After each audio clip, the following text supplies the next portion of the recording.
Jesus said, if you continue in my word, you would know the truth, and the truth would set you free. It would make you free. Our nation needs to be made free, which means the word on the subject of government, because faith cometh by hearing, we apply that to everything but government. But what did God say about government? If we'll listen to God's word on government, act on that, then we will get blessed with good government. We need to understand the principles from God's word on government and just know it. Now, again, a lot of different ones can be made. These are just the ones we're using. A unique component, some reading that I have done, that I've had some people look at me like I was crazy.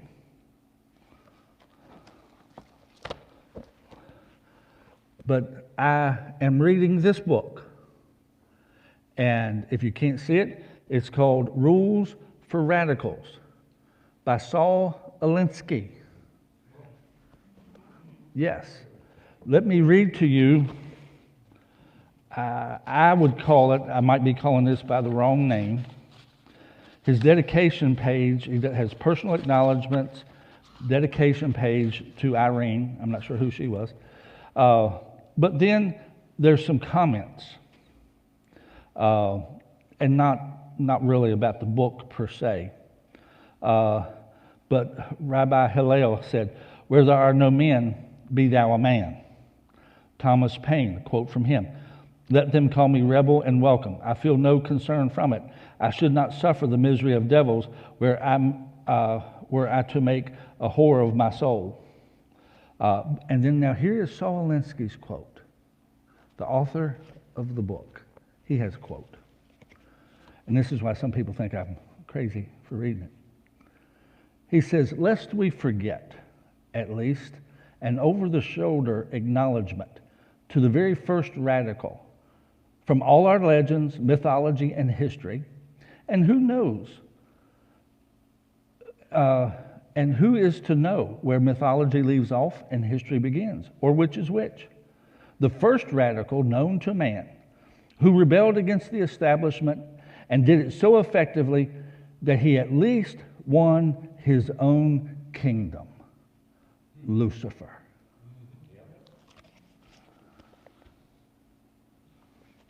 And if you would, for those who are, and let me just say a few things. Tonight's going to be a little bit of housekeeping, kind of how we're going to approach some of these things. From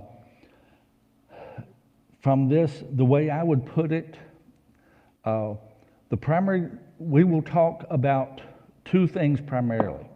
One, a biblical perspective, and secondly, the hard left. Everybody that's on the left is not hard left, if you understand what I mean. There are people that are good people that are on the left, but they're not hard left. They're not the ones out, we got to bring down America, we got to do, and they're on the left for other reasons, and in all honesty, they have trouble with what's happening on the left now themselves. So I'm not going to be trying to attack those people. But part of how I will put it, because what we're going to talk about here, what this segment is what I'm calling the opposition's game plan. This right here is the opposition's game plan. Let me read to you something out of this. This is called the 13th rule. And people on the hard left follow this. They may not know they're following it, but they're following it if they're on the hard left. Now again, I'm not attacking left of center or just left. There's a hard left. There's a difference. 13th rule. Pick the target, freeze it, personalize it, and polarize it. Has anybody seen any of that going on in our society? The thing of it is, if we do not know that that is their game plan, then we're going to be battling on the wrong field. If you take basketball, the NCAA tournament's going on right now, and which I haven't watched one dribble, but I'm not opposed to it. I've done it before, but just not this time so far. But if a basketball team has a good inside game, and you design your defense to play the perimeter and guard outside, your lunch is going to get eaten because you're guarding outside and they're throwing the ball in all the time. You are in trouble. Or if you guard the inside and they've got great outside shooters and you're leaving them alone and just letting them shoot however they want, you're going to lose the game because of not adjusting to the opposition's game plan. Let me throw something else out here. This is an aspect with the hard left. This is one reason, because some of the things I'm going to say, I know people that these statements do not describe, but yet they would be considered to be on the left, but they're not hard left. So I want to use that term hard left because I want to say some strong things. And the hard left needs some strong things said about them. And so I've looked for ways to make that distinction. But now, what was I going to say? Talking about the game plan. Oh yeah. Let me throw this out.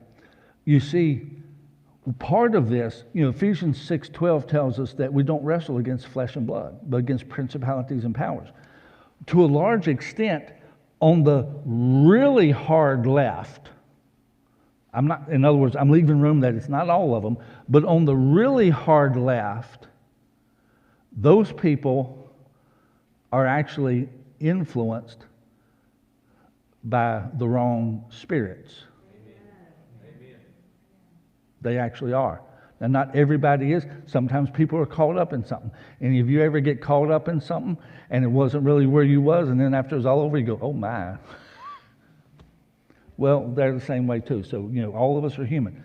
But the really, really hard left, the devil has an agenda for the world and for this nation. And he's trying to impose that, and he's endeavoring to do it through people who will listen to him.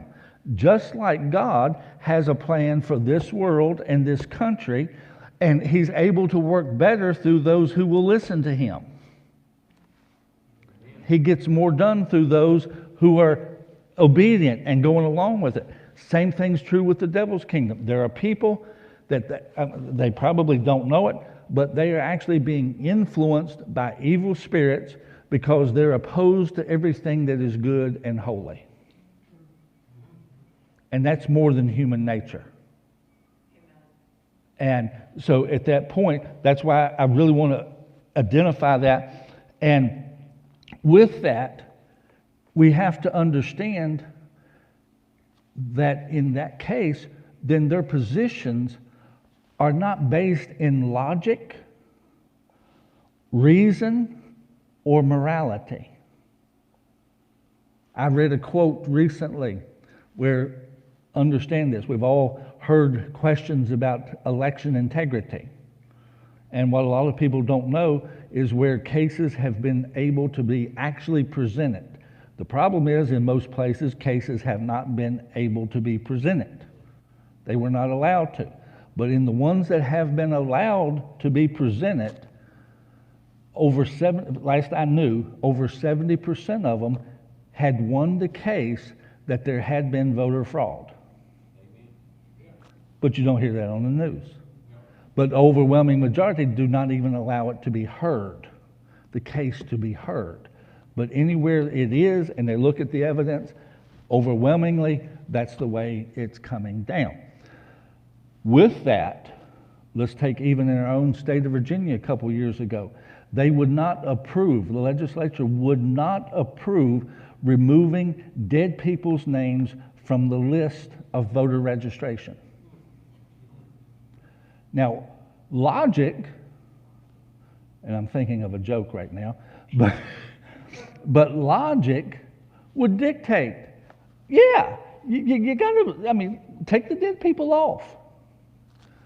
Now let me tell you the quote. The quote was, if you do not vote more than once in an election, then you do not care enough about the country. Now see, I don't think that way. I think let's have it fair and honest.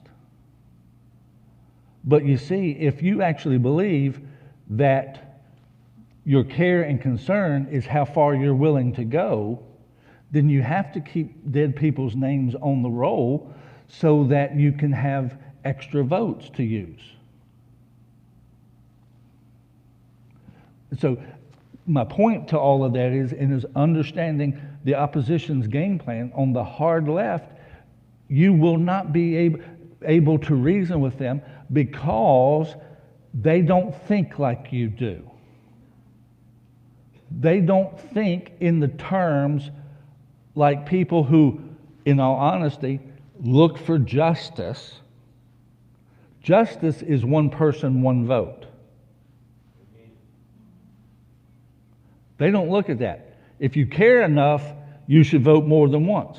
You know, hence the old phrase, vote early, vote often. And they don't think that way because I care so much, I've got to do whatever I can, and it does not matter if it is morally correct or not.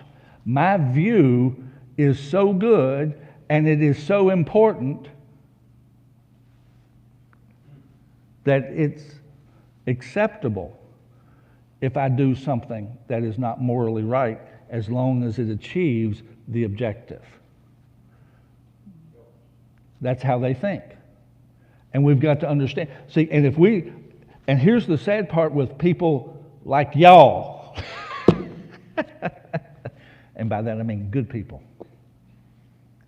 We don't think like that, and we have trouble thinking anybody else does.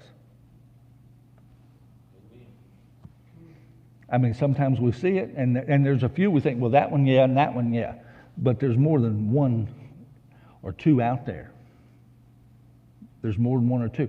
And the thing of it is, our game plan has to take into account how they actually are.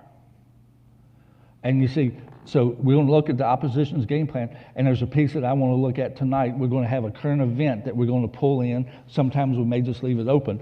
But tonight, as an example, what I want to pull in with this to tie it into what we're going to do is I want to talk about the proposed vaccine passport and how that, if you would, how that relates to faith and principles. Because who are the ones that have the highest percentage of saying no to the vaccine? And I'm not getting into, I don't want to get into yes, no. I don't care. Because rule number 5 is respect proper authority. I'm not in charge of you. I'm not supposed to make your decisions for you. Nope, and neither is the government. So I've had people ask me, what do you think about taking the vaccine? I said, well, personally, with where I am, I don't plan on it. Not planning on it at all. Not that I'm opposed to vaccines. I just like to know more about what's going to happen. Because even during when it first broke out, I had somebody saying, oh, you know, Trump's going to get a vaccine. I said, I don't care I don't care if it's a Republican or a Democrat. I said, there is a reason that you do not distribute a vaccine for 2 to 3 years. Now, having said that, because everybody's not going to die from the vaccine. Just like everybody wasn't going to die from COVID. But there are percentages of things that happen. And unless I have a risk that I think it's better for me to take this risk as opposed to that one, then I'm going to stay where I'm at. Now, somebody else might have a greater risk than the risk of the vaccine. Well, at that point, take it. That's up to you. Again, I'm not trying to make that decision, but I can see where some people would land there, and that's fine. But me, again, I don't care who's president. Unless I have something else that really dictates you need to do this, I am not doing it until they know more about it. But anyway, so with some of that, but the vaccine passport, again, going back to that, the majority of people that are not taking it are people of faith and conservatives, and people who strongly believe in liberty and independence. A vaccine passport, and again, I'm not opposed to somebody taking it, and I'm not opposed to somebody not taking it. You make up your own mind. You're not going to go to heaven or hell on either one. Can we say amen? But if you can't travel unless you have a vaccine passport between states or other countries, then you have just legislated a second class of citizen that is looked down on, that is frowned upon, and that their rights are limited because of their views. That sounds like America, doesn't it? No. And at that point, and again, and here's the thing, if you look at the science of where things are, there is absolutely no cause for a vaccine passport. There is no cause for it. There is no reason for it if you look at the science. But it's not about looking at the science, it's about listening to certain scientists who have certain views. Because I've read New England Journal of Medicine. Denmark has done a study. Denmark's study actually involved 3,000 people, restrictions, no restrictions, and found that there was no substantial difference in how many people got COVID-19. No distinction. I think 3,000 total people, the difference was 2 cases. Well, that's not even enough to worry about. Can you say amen? And so it's not about the science, it's about the scientists, and all of those scientists have a particular political agenda. That is a fact. That is a fact. And should not be denied, and it should not be overlooked. Because, the Great Barringer, Bill was telling me today at lunch, the Great Barringer Declaration, which came out kind of toward the end of the year, or at the beginning of the year, where they took all the data, or at least a lot of the data, of 12 months of COVID-19. And as of this date, I think, Bill, wasn't you saying that 50,000 medical people had signed the petition that this is right? And it is in direct opposition to what certain scientists are saying need to be done. 50,000 to 2 or 3. It's not about the science, it's about who the scientist is. And that you've got to, and which comes down to money and power.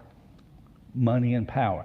So we have to understand the opposition's game plan, because if we don't, and we get talking about those things, see, ultimately, part of the game plan is to restrict you, where you can't go.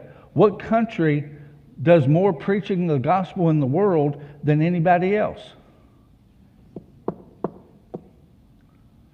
Got to quit doing that. Got to close the doors. Got to shut the churches. Well, got to close the borders to Christians going in and out. Because again, it's not about logic. You can't move about without a vaccine passport. Illegal immigrants, can come in, not get a shot, be put up in a hotel. I read somebody made the statement. They said, if you really want to be set up for life and you're an American citizen, leave the country, renounce your citizenship, and then sneak back in through the Mexican border. Your kids will get free education. You will get free Social Security, everything. You will be good. But you can't have that if you're a citizen. From this, there's a whole lot of things. Logic just does not match up right now. So you cannot talk to the people about logic in regard to their policies. We have to target something else. And with that, again, going back to how it relates to faith and principles, there's a politician that if I called his office right now, you'd be very familiar with him and his office, that at one point said the biggest threat to civil rights and human rights are born-again Christians. And you see, right now, the hard left, not everybody on the left, but the hard left, paints you as a person filled with hate. Your values are born out of hate. Whole 9 yards. I mean, that's how it's portrayed. And so, if you would, our talking points. I'm doing some illustrations here, then we'll open it up more of what we're going to do. But we need to have talking points. As we discuss some of these issues, we're going to come up with talking points. How do we need to address this? How do we need to talk to people? Number one, you run into a hard left person, don't waste your time. Because the only thing that will happen is if there's somebody around watching, you will probably confirm to that person that you're filled with hate. Because their objective is to get you all wound up so that you look like the bully. So you cannot play that game. You've got to understand what they're trying to do. We can't fall into their trap. What is the devil? He is a deceiver. He makes you think what's going on is one thing and it's something else that's going on. He pulls us into the trap to make us think we're sharing truth with somebody, and all he is really doing is trying to get us wound up so somebody that could be swayed sees us as still being filled with hate. We can't play that game. We got, as Paul said, we know the devil's devices, and we can't allow him to get an advantage over us in that standpoint. So we need to have talking points. And one illustration, because people of faith, again right now, especially Christian faith, they're filled with hate. Oh, they're an evangelical. Ooh. I'm surprised you might, if we'd have had Halloween this past year, some people might have dressed up as an evangelical. And it would not shock me if they didn't at some point. Because the program is to paint people like us as the bad guys. That's the agenda.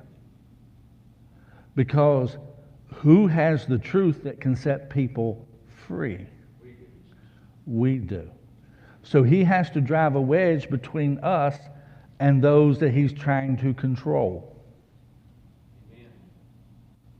What did he do with the people in Nazareth when Jesus came to his own hometown? This is Joseph's boy. Mary's mother's right there. I know his brothers. I know his sisters. Who's he think he is?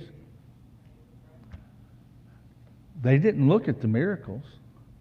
They'd heard stories, but because of their unbelief, he couldn't do the work there. He could do no mighty work because of their unbelief. Why? Not because those people didn't believe the word. The devil allowed them to get off on a perception of Jesus. Who does he think he is? That's what stopped them. And see, what the devil's trying to do in this world is keep the world from seeing who you really are. And we can't let that happen. We have to understand what's being targeted and then conduct ourselves accordingly. And I'll use a quick example. I did it this morning. I got into stuff this morning more than I planned. But you see, one of the things that we need to say, because one of the major hot issues, the hard left is trying to force down everybody's throat LB, the alphabet down people's throat. And it doesn't matter who gets traumatized as long as it's nobody there for. Now, and the phrase to illustrate this, talking points. I am currently trying to make sure that anytime it comes up, rather than answering a question, I start off like this on that subject.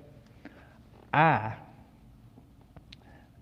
am for everyone being treated fairly. I am opposed to anyone being discriminated against. I am opposed to anyone being abused.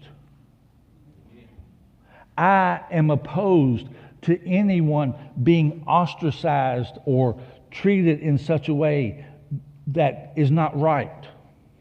I'm opposed to that, no matter who it is. And then depending on what the issue is, the most recent time I said, and I'm also opposed to a grown man going into the same bathroom with a little girl. Amen. Hallelujah. Because at that point, I'm more concerned about the little girl being traumatized than that grown man. You have no right to force a kid to be traumatized potentially in that scenario. You don't care about the kid. You don't. And you can say you do, but you don't. Because the way to tell if something's right, I call it flip the script. Any of you ever watched the movie A Time to Kill? Raise your hand if you did. So okay, still less than half. I'll share enough. It's a good movie. It's kind of coarse, so understand, but it's a fictional story. I think it was in Alabama or Mississippi, but a man had his like 10, 12-year-old daughter was raped, beaten, so forth on down the line by a couple white guys. She was black. He hired this white guy, Matthew McConaughey, to be his attorney. And there's a very poignant part in the movie where he said, I didn't hire you because you're my friend. Samuel L. Jackson's playing the dad. He said, I didn't hire you because you're my friend. I hired you because you're one of them. He said, what causes you to want to let me off? Because he did. He wanted him off. He didn't believe he should. He said, when you figure out what causes you to want me to get off, tell them. And I'll ruin it. It's been out a long time, so I'm not going to apologize for spoiling the ending. But at the end of the movie, when he's presenting his case to the jury, he lists off everything that the little girl had done to her. And one of his last phrases was, now, imagine she's white. And, in the movie, obviously it was a movie, they're reacting. But see, if you can't flip the script and come up with the same answer, then your answer's not just. If it's not the same answer for a white person or a person of color, if it's not the same answer, it's not just. It should be the same both ways. You shouldn't, in the secular world, and I'm not talking about the church, because H.R. 1 and the Virginia Values Act here, that's a mess of other stuff. But in general, let me just put it this way. Let me use a court case. The guy, the people that came and wanted the guy to make a cake for their wedding, homosexual couple. And see, now here's the thing. How do you know what's right in that case? Flip the script. What if it is a homosexual owner of the bakery, and the comments that are wanted on the cake are saying all kinds of derogatory things about their persuasion? Should that person have to do something contrary to what they personally believe? No, they should not. Just like a Christian shouldn't have to put something on a cake. Now, they should have to bake the cake. There's no moral statement in baking a cake. But when it goes completely cross-grained to your values, then neither side should be forced to make derogatory statements about themselves or their own views or anything that would disparage that. People should not have to do that, no matter who they are. That's just. And see, what we're dealing with a lot now today, it's being called just. It's not just. It's accepted injustice. Because if it was justice, everybody's treated the same. Or should we say proportionately the same? You know, because it's like at your job. See, we have to understand, and I'm doing terrible today. See, justice is not everything being equal, but the same rule being applied to everyone. See, if me and you both work a job and both of us get paid $15 an hour, but that week I worked 10 hours and you worked 40, it would not be justice if we got paid the same amount. Justice would be you getting paid 4 times what I get paid. That's justice. But the same measure is applied to both. And so, anyway, and we will look at some action items. Talking points has to do with speaking to counteract our perception. That's what I'm talking about tonight. We've got to understand how people see us. And then we've got to talk, not lie, not change what we believe, but communicate it in a way that offsets the lies that have been told about us. And then the last thing is action items. We're going to have action items. Now, you're not going to get graded. But because it's up to you. We're going to honor your jurisdiction. You may want to do it. You may not want to do it. But we're going to talk about things that you can do to make a difference. Because it's no use talking about stuff if we can't put legs to it. And please, please, please, please, this is a warning. And when I say warning, I'm not going to go off. But I just really don't like it. One of the biggest things that I hear that I really don't like. And on the inside, I might not show any signs out here, but on the inside, I'm going, well, all we can do is pray. No, we can pray, and we need to pray better. But we've got to do more than pray. We've got to take action. Now, let me run through this very quickly. Y'all are not the hindrance anyway. You got to deal with reality. That's another rule. Reality is y'all not the problem. It's me. But I just want to do a quick review on some things, and then we'll open it up. And it is on the handout that will be out there. A few facts. Again, the word kingdom is used 122 times in the Gospels. The English word church is used 2 times. Notice I said the English word church. But the English word church comes from a Greek word that starts with the letter K. And that's all the further I'm going. Can't pronounce it. It starts with the letter K.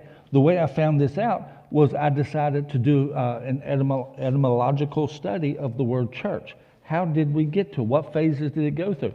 And I knew that the Greek word in Matthew 16 was ecclesia. And so I'm thinking it's going to take from church back to ecclesia. It went back to a different Greek word. It's not even ecclesia. So when Jesus said, on this rock I will build my ecclesia, the words that we're using for that, church, isn't even what Jesus said. So if it's not even what Jesus said, what's the likelihood that we're off track? Not intentionally. And so, but again, I found out there is, and I looked for an English comparative word to ecclesia. There is none. Just like the Greek word for baptism, there is no English word that compares to that. It was just transliterated from baptismio or whatever to baptism. It was just transliterated. And so if you would, it's just a English, it's a Greek word that's been Englishfied.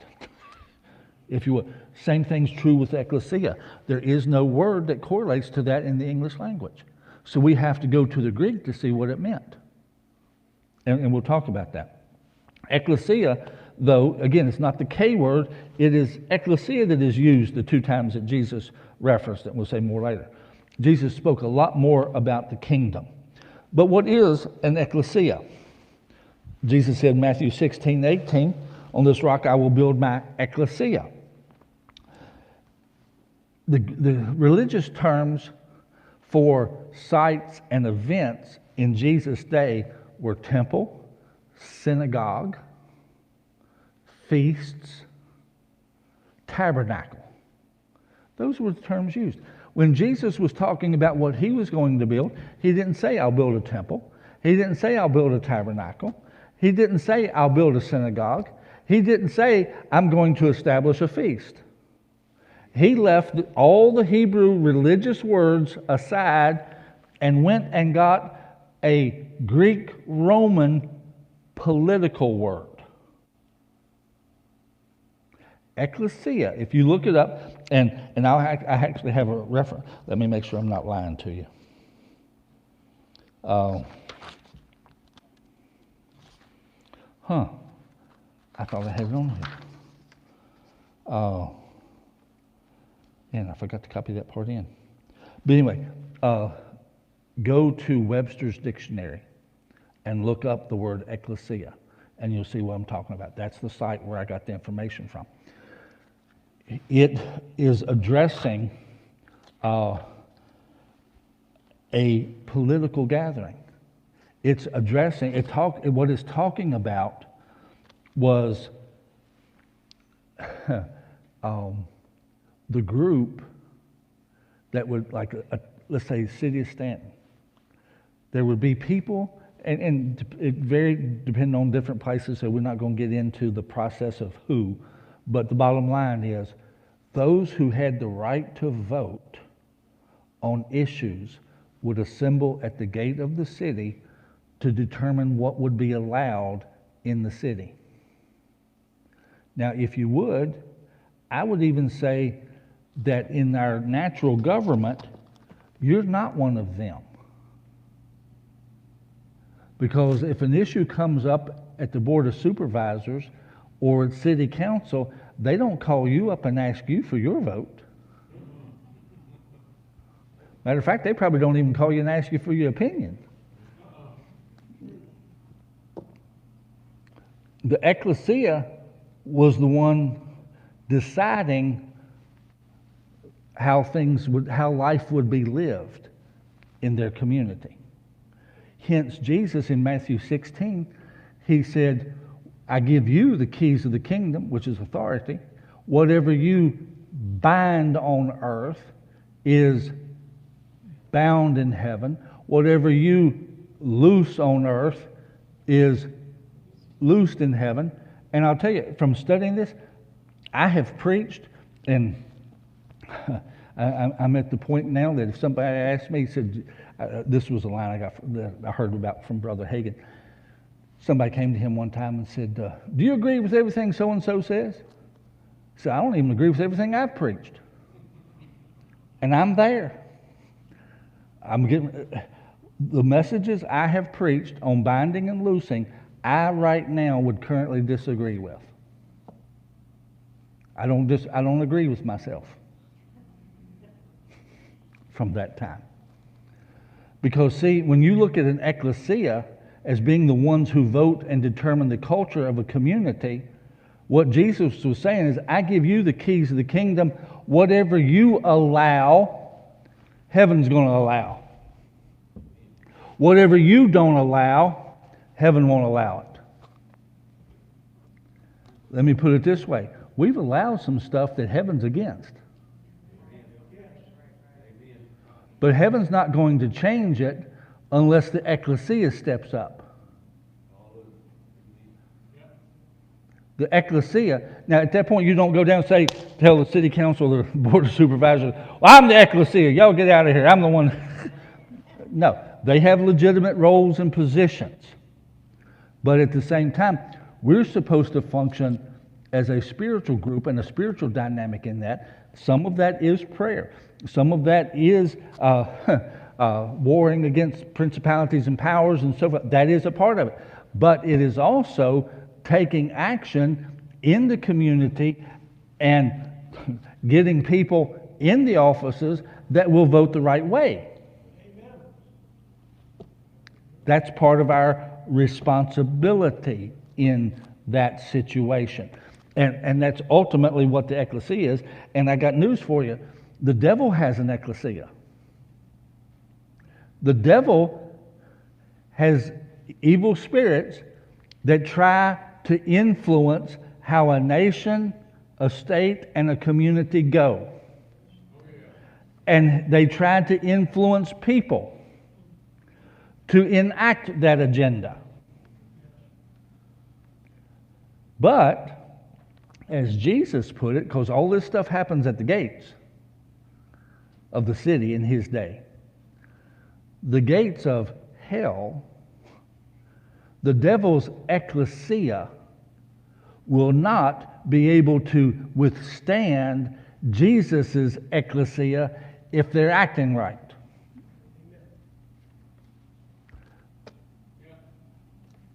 And so, but anyway, let's go on.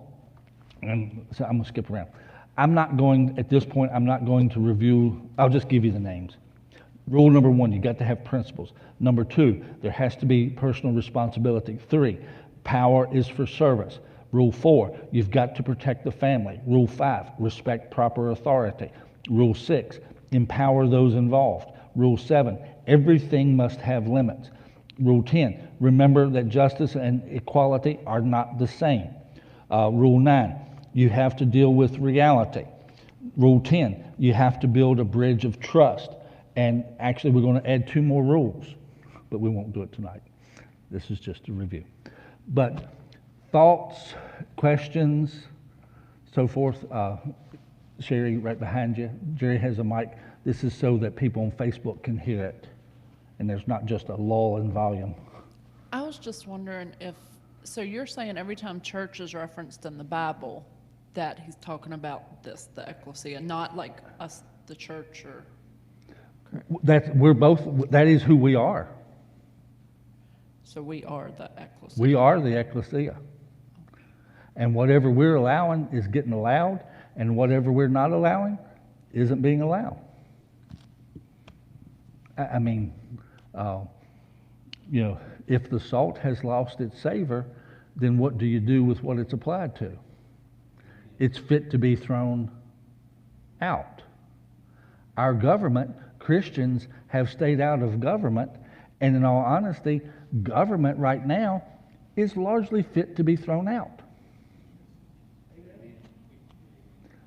The ecclesia needs to get salty. That doesn't mean mean, and I'm not using it in the old English, he's a salty sailor.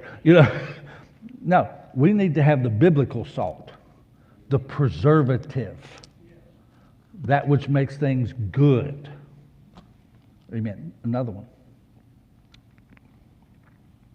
Okay, Mike, back there.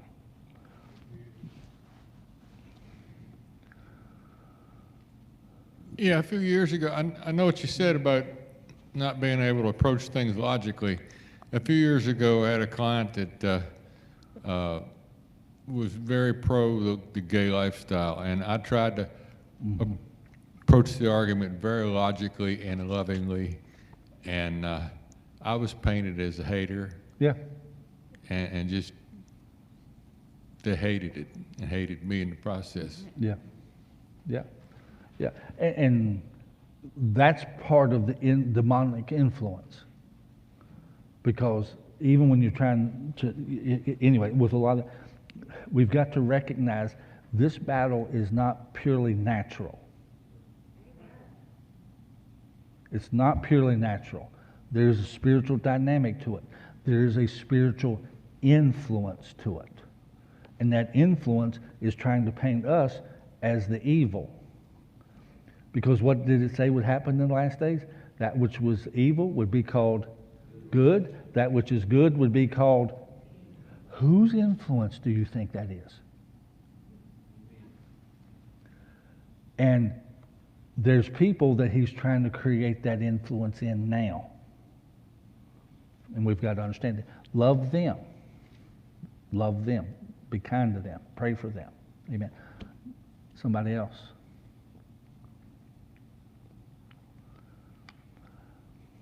Any questions? Anybody think I flipped my rocker? Steve Barnhart going, yeah.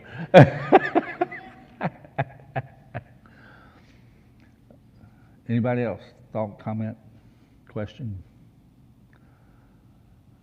Go ahead, Alan. Alan's got something.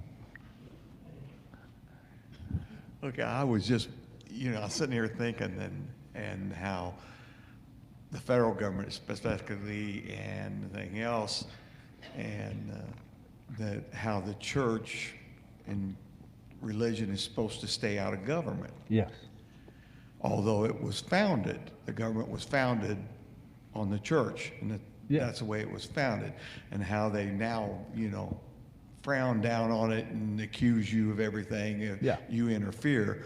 Do you have any concerns that somebody will he see this and come after you?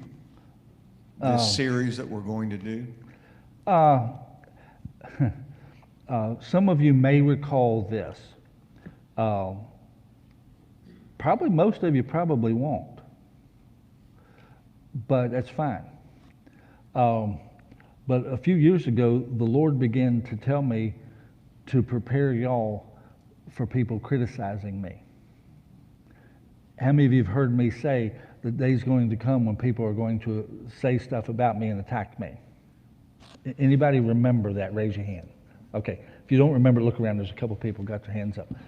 But this is a part of that. Rule 13. Personalize it. See, when it comes down to the hard left, it's never about policy. See, let's take the last election. Again, not everybody, but I'm talking about the hard left. I'm wanting to draw a strong distinction there. The hard left never addressed Trump's policies. They only attacked him. They personalized it. They demonized him.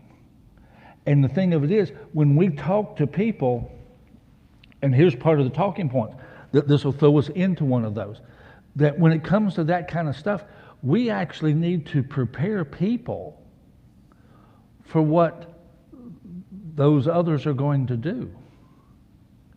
Now, here's truth. But those who are opposed to the truth, here are their tactics. When you see them attacking, personalizing, demonizing, all that, understand this is their response to truth. I'm talking to you about truth, and I'm not going to answer them. I'm just going to stay with the truth. I'm not going to bother with it, because that's all noise and it's all a distraction. And if I engage in that, then the devil's got me off track. But again, to the one that doesn't quite believe it yet, here's what's going to come. This is how they will approach. That's why we need to go over the opposition's game plan. This is how you will hear it be talked about. Again, how in the world? See, to the person on the hard left, you're not going to convince them of this. But my favorite name to use is Billy Bob. And the only reason I think that is because I knew a pastor one time. They were getting ready to have kids. And he told his wife, he said, if I think I get the story, you name it, whatever you want. If it's a girl, I'll name it if it's a boy. How do you feel about William Robert? She said, no, because you're just going to call him Billy Bob. Anyway, but true story. Details might be a little mixed up, but from that standpoint, that person that's not that hard left, them you can talk to about reason. You don't talk to them like you're talking to the hard left. You've got to understand, they might be on the left, but they're not the hard left. They're still open to reason. They're still open to thoughts, so forth and so on. And at that point, them you talk about, and don't again, we've got to understand, we don't even get into attacking the other side's policy. It's a waste of time. What's the validity of ours? Again, dealing with, election integrity. A lot of stuff that is legitimate is being called Jim Crow laws. But to this person here, I'm not going to talk to him about Jim Crow, whether it is or whether it's not. Because it's not. It's a distraction.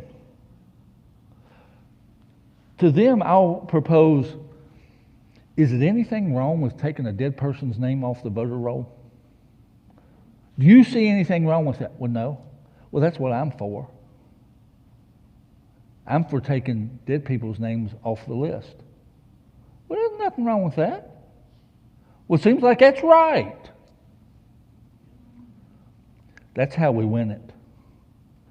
But we don't talk to them about what this hard left is doing, because how many of y'all get irritated sometimes? How many of y'all have ever cut the TV off because of what you're hearing and seeing, and you just get tired of it? You have greater tolerance for it than the overwhelming majority of people. All of you here have a greater tolerance for things in that realm than Billy Bob and Mary Jane. There's the little candy. I loved those when I was a kid. But you have greater tolerance for that, and one of the biggest things that they don't want is a bunch of bickering. They're tired of the bickering. Example, to me, one of the biggest contrasts that took place on January 20th, when Joe Biden was sworn in.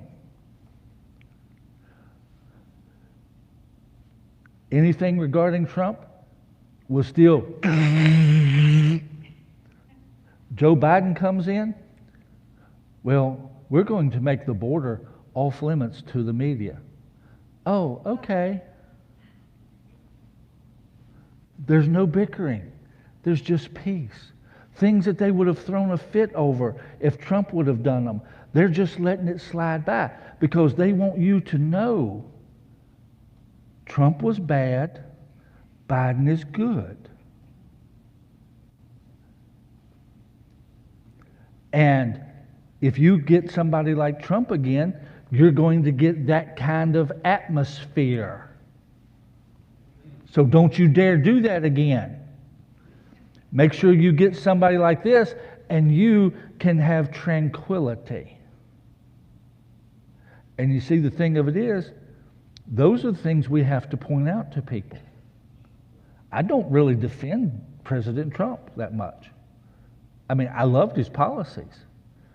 I didn't like how he talked sometimes.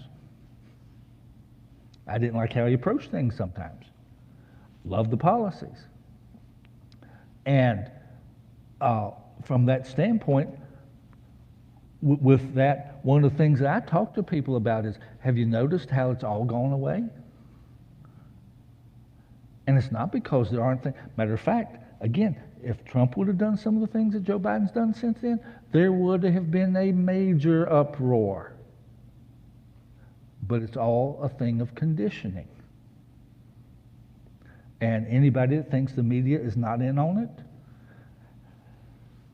needs to go outside for a while.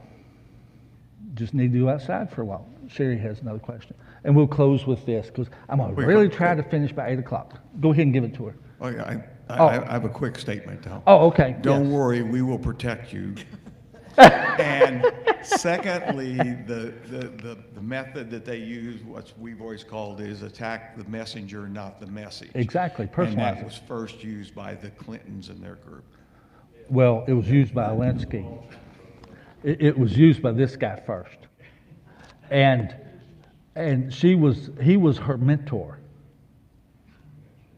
Yeah. If you read the back of the book, it talks about her. People say we should just pray. I mean, I admit I was one of those people because, and maybe that's where the series is going, but how do we compete with that? How do we compete with dead voters and a media that won't tell the truth? Yes. Come on Tuesday nights. There is a way, but we got to change. It's not the traditional way. Because I'll be honest with you. Are you ready for this? Because I'm not bothered about either party. I'm for whichever one's closer to God on a given issue. And when it comes to that, there are a lot of people.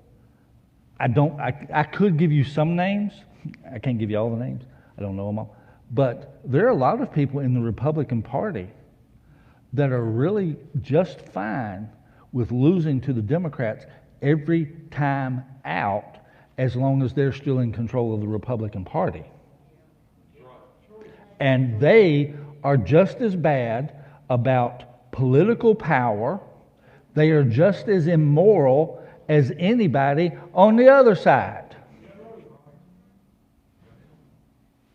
And hallelujah, I know that'll go over well.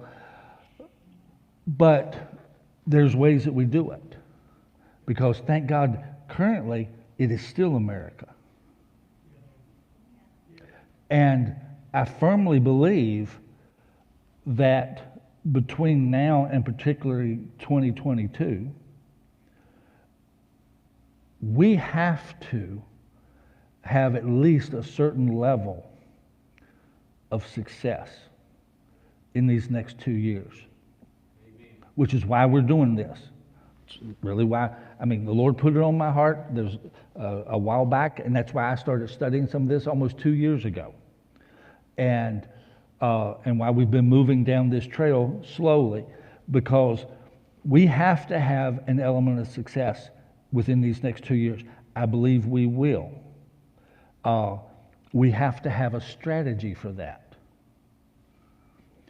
If you don't know the rules of baseball and you're playing baseball, you will get beat. You just will. And the church doesn't know the rules of the game. Church doesn't know how it works. We've got to learn how it works.